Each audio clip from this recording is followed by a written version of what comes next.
because I'm so proud of this city, a city whose history is defined, its past defined by immigration, a city whose presence is defined by 39% of San Franciscans that have foreign passports, a city that embraces... On April 6, 2006, a group of immigrant rights activists from San Francisco State were invited on one day's notice to a meeting with Mayor Gavin Newsom.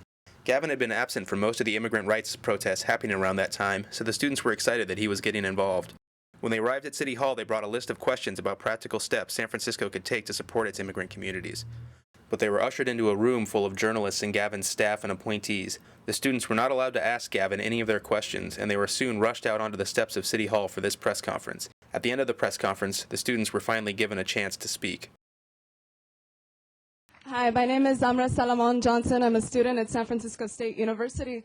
And I just wanted to say that as students, we're a little bit upset that, we haven't been contacted by the mayor's office until today. And our friends and our compañeros were out there starving on hunger strike for weeks.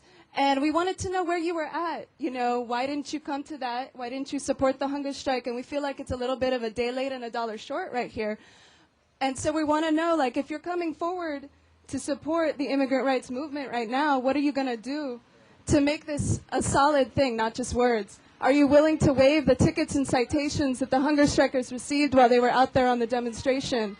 And are you willing to attend these events that are coming up on April 10th, on April 23rd, and support the grassroots movement, the democratic movement of people of color and of immigrants in this city and this nation? These are some of the largest demonstrations in the history of the United States, and where have you been, And so we want to, we're willing to take this as a step in good faith, and we want you to come forward and start meeting with the community on a more regular democratic basis, with the grassroots community, with the movement, with the students, and working with us to create some concrete solutions to protect immigrants in San Francisco, talking about quality of life issues, about affordable housing, and about those things. So we're willing to work with you on that, but we're a little upset that, we haven't had this conversation till now. And this is the way we have to bring it to you. We weren't allowed to talk to you during that meeting.